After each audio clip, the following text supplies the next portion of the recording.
Virginia's dad stopped his van in front of the school and we all piled in. We exchanged quick pleasantries as I hopped in the car, but Virginia immediately proceeded to tell her dad everything that happened at summer school, including a full list of everything she ate. So while they conversed from the front seat, Ellen, Donald, and I played card games in the back. After what feels like no time at all, we finally arrive at Virginia's house. It's an ordinary house set on an acre of land that gives it some space between their neighbors on either side. They had a lot of sloping green lawns around their house, and I suddenly feel wistful as I recall when Ellen and Donald had told me about their sledding adventures. "Come on, Tori, let's go meet my mom," Virginia says as she grabs my arm and physically pulls me up to the house. I hadn't really met her dad yet, but I suppose maybe both of her parents wanted to greet me together, so I wouldn't have to repeat the same introduction twice. Instead of pulling me in the front door, Virginia leads me around to the side door, which opens up into a narrow hallway that leads directly to a gigantic kitchen with a giant island in the center. Her mother is already in there, a stained white apron tied around her waist. She was a large woman, only about a head taller than Virginia, but possibly at least twice as wide. "Mama, mama, mama," Virginia cries, finally releasing my arm to run up to her. Somehow, her mother picks her up and spins her around in her arms. "Oh, my baby is home," she replies, "and you look so well. Here, I made cookies. Take one, take one." Virginia takes two as her mother turns to me. "Tori, oh, Tori, come here." She quickly comes over and sweeps me up, pulling me into a hug that was almost too close for comfort. "Oh, there you are. Virginia has told me everything about you. Here, have a cookie, dear. You must be famished." Virginia snickers as I join her at the island to take a cookie as her mother repeats the same greeting for Ellen, Donald, and even her husband.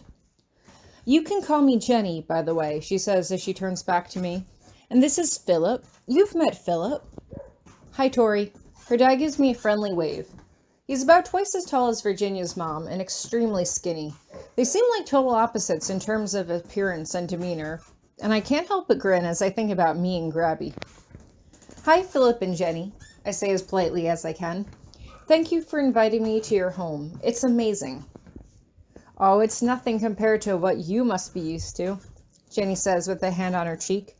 I think it might be a subtle dig at my marriage to Hieronymous, and I'm almost more than certain they know a fair amount more about his nobility status than I do. "Actually, I'm a wild seed," I say quickly. "Your house is a lot bigger than the one I grew up in, and the lawn is really pretty too." "Oh, you are a wild seed," Jenny says as she hits Philip in his side. "See, I told you. Didn't I tell you?" "You did tell me," Philip says amiably, but he sounds like he couldn't care in the slightest. I look around at all the different dishes that she's making. There are several pots on the stove, and utensils have been magically enchanted to keep stirring them at frequent intervals. It was kind of amazing to watch. "Oh, I have so many questions for you," Jenny says as she looks me over, placing her hands on her hips. "But I don't want to tucker you out before the party tonight. Here, Virginia will show you up to your room so you can unpack your things and freshen up a bit." "Come on, Tori," Virginia says as she grabs a handful of cookies and leads me through another hallway, past the living room and up a back staircase. There wasn't really anything for me to unpack. I just threw some clothes and toiletries in a backpack I bought at the mall for specifically this occasion, so I didn't have to worry about packing much. Virginia, however, had brought her whole suitcase for the sole intention of bringing back as many freshly baked goods as possible. After having 2 cookies myself, I can't honestly blame her. If her mother wasn't already a professional baker, she should be. "So these are the guest rooms," Virginia says as she leads me down a narrow corridor with wooden doors every few feet. She pushes one open. They're all extremely small with nothing but a twin-size bed and a desk in each one. "We have a lot of people coming and going," Donald explains. "So Mom and Dad basically turned a few upstairs bedrooms into a lot of little ones." "It's a cool idea," I say, entering one and throwing my backpack down on the bed. Virginia taps the outside of the door twice, and a small plaque suddenly inscribes itself with black letters to say, "Tori's room." "That is amazing," I gush. "Your house is awesome. It really is. Your parents seem super nice too. And the cookies are really good. Oh no, we've adopted another one, Virginia laughs as she puts her hands on her hips. I'm gonna go unpack, but feel free to make yourself at home here. The bathroom is at the end of the hall. It's the one with the ugly green and white striped wallpaper. You can't miss it. I'll come collect you when the party starts. They tend to go all night, so you better rest up now. Wait, you never mentioned a party, I say quickly before she heads off. How many people, exactly? I don't know, Virginia shrugs. But there's always a party when we come back. Plus, there's bound to be a lot of people who want to meet you. She winks at me and closes the door behind her to give me some privacy, but I just sigh and shake my head as I turn my attention to my backpack. I had already worn what I would perceive as nice clothes for meeting Virginia's parents, so I felt that this was more than good enough to meet whoever I was going to meet tonight.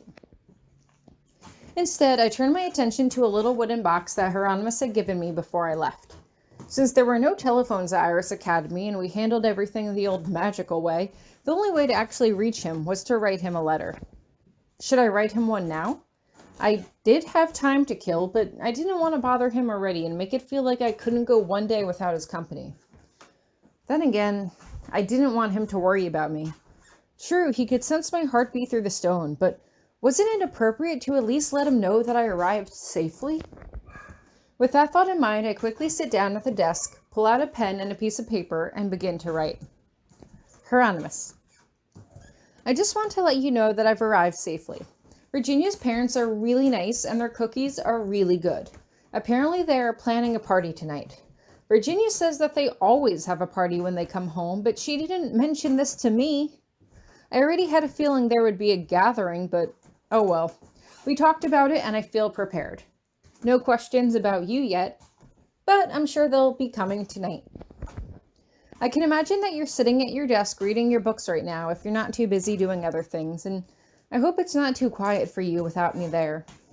If it is, just try to get some work done. The more work you do now when you're alone, the more time we get to spend together when I get back. Yours always, Tori. I blush at myself. I hadn't meant to end the letter that way, but it had just come out so naturally. I consider telling him that I miss him, but for some reason, that just makes me feel like a child away at summer camp, and so I leave it out. Instead, I just fold up the letter and tuck it neatly into the box, putting both of my hands on the lid. Hieronymous Grabiner, I say confidently, and the letter disappears almost instantly. I don't actually anticipate getting a reply, but it's only a few minutes until I see a glowing light at the corners of the box to indicate that I've received a letter.